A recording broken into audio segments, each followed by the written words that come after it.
On revient sur ces votes hier par l'Assemblée nationale, l'Assemblée qui a validé les textes concernant les soins palliatifs d'une part et l'euthanasie, le suicide assisté de l'autre. Alors on rappelle que c'est le début d'une navette parlementaire à la durée incertaine, ça va aller maintenant au Sénat. Le match n'est pas encore plié si j'ose dire. Bon, c'est pas très élégant de s'exprimer ainsi, mais enfin.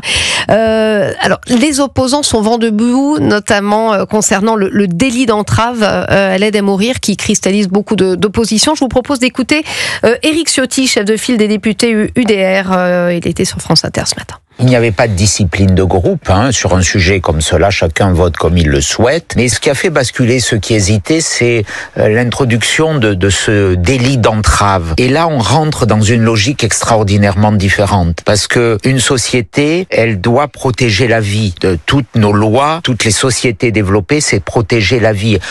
Éviter qu'on ôte la vie. C'est le sens de la loi commune.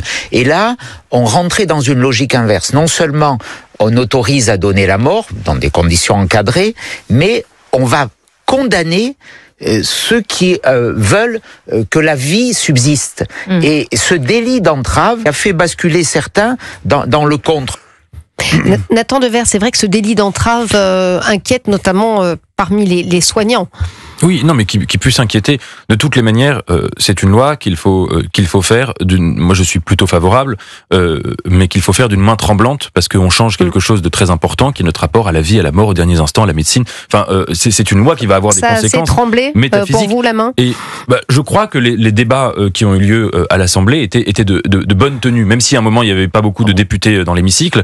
Il y a eu des arguments, ils ont été entendus, et c'est un sujet encore une fois qui est extrêmement sensible. Maintenant, moi il y a une chose qui me semble centrale.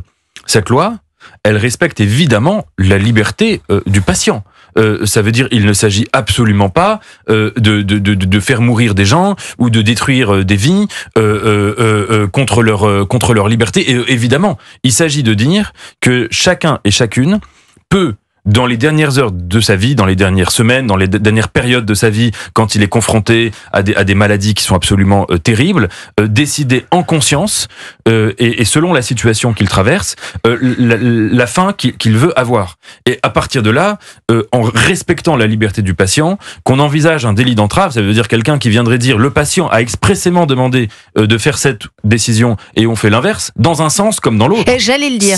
Dans un sens comme dans l'autre, oui, évidemment. Mais parce que, alors là, on est dans un monde de bisounours, mais ça part du principe que tout le monde serait extrêmement bienveillant. On sait que dans certaines sociétés, malheureusement, enfin dans certains, voilà, le malade est un poids, est un fardeau. Alors je vais pas être cynique et pessimiste sur la nature humaine, mais enfin entraver peut-être quelqu'un qui aurait, non mais ça arrive de vouloir toucher un héritage, de vouloir de se débarrasser entre guillemets.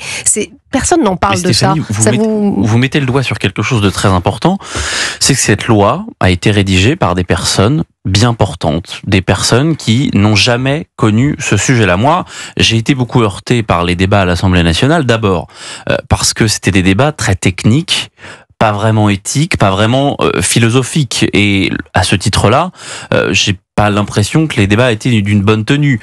Deuxièmement, on a quand même des députés, je ne remets pas en cause la représentation nationale, ni même la légitimité d'un élu, mais quand le rapporteur, qui est professeur d'histoire-géographie, donne des leçons à un député qui est opposé à ce texte-là, qui est monsieur Juvin, qui est médecin urgentiste, et qui connaît ce sujet sur le bout des doigts, parce que ça fait 20 ans qu'il fait ça, j'ai pas l'impression que ça se soit déroulé en bonne tenue. Ensuite, sur le délit d'entrave, je n'aimerais pas que on se focalise seulement sur cet article qui est en réalité très symbolique. Le sujet, c'est ce basculement anthropologique qui va faire qu'on entre dans une société différente.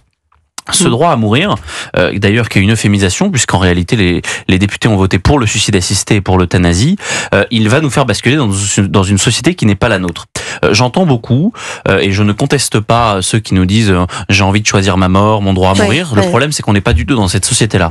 Quand vous prenez votre voiture, Stéphanie, vous êtes obligé de mettre votre ceinture de sécurité. Ça, c'est la loi qui vous l'oblige, c'est la société qui vous l'oblige. Quand je prends mon scooter, je suis obligé de mettre mon casque. Les drogués ne peuvent pas consommer certaines drogues qui sont interdites. On a été obligé de se vacciner pour certains vaccins. D'ailleurs, on est obligé de se vacciner pour certains vaccins. Donc, on n'est pas dans la société de je fais ce que je veux, j'ai le droit de choisir la mort, j'ai le droit de choisir tout. On n'est pas du tout dans cette société-là. Et c'est pour pour ça que je trouve que cette loi est terrible, c'est qu'elle nous fait basculer dans une autre société, et moi je n'ai absolument pas envie d'y appartenir. Nathan Devers. Oui, je suis pas d'accord du tout avec votre comparaison, parce que on parle pas de gens qui veulent mettre leur vie en danger, comme un automobiliste qui dirait je vais conduire sans ceinture de sécurité. On parle pas de ça. Bah si, c'est la liberté individuelle. Non, mais il y a quand même des témoignages qui sont aussi nombreux de gens qui ont des maladies, touchant du bois, qui sont abominables, qui savent que de toutes les manières ils sont condamnés et qui vivent des énormes souffrances. Je pense que certaines en connaissent peut-être dans leur entourage, dans leur passé, des gens qui ont dit là je traverse des souffrances qui sont insupportables et j'aimerais trouver un moyen. Je ne conteste la souffrance de personne. Le seul point d'accord que nous aurons peut-être, même si moi je suis sur la position inverse de vous, c'est que je pense que d'abord cette loi elle doit reposer sur la liberté, et deuxièmement que là où il y a aussi un point aveugle, c'est la situation de l'hôpital public et des soins palliatifs. Bah bien sûr. Et évidemment que là, donc ça veut dire pour les gens qui font la décision. Il y a eu 0 vote contre les soins palliatifs. Mais Nathan Devers, moi je voudrais aussi vous faire écouter Cédric Chaleret-Durie, président de l'Ordre Malte France, qui dénonce ce texte. Il s'occupe, c'est une association qui s'occupe des pauvres, et écoutez ce qu'il dit.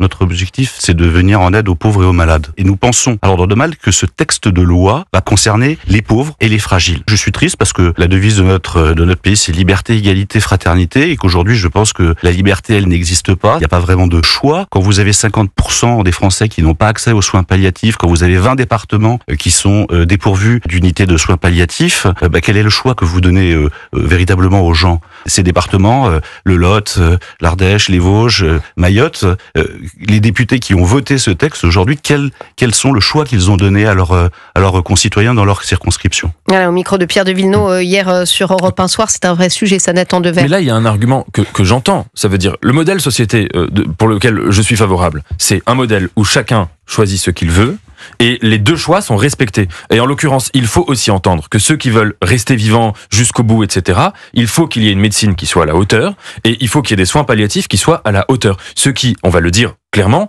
aujourd'hui n'est pas le cas en France, n'est pas suffisamment le cas en France, et là vous avez une situation qui est indigne. Cette liberté-là, je pense qu'il est central d'avoir, avec une forme de respect, de dire que dans les deux cas, la liberté du patient doit être respectée avec une médecine qui est à la hauteur.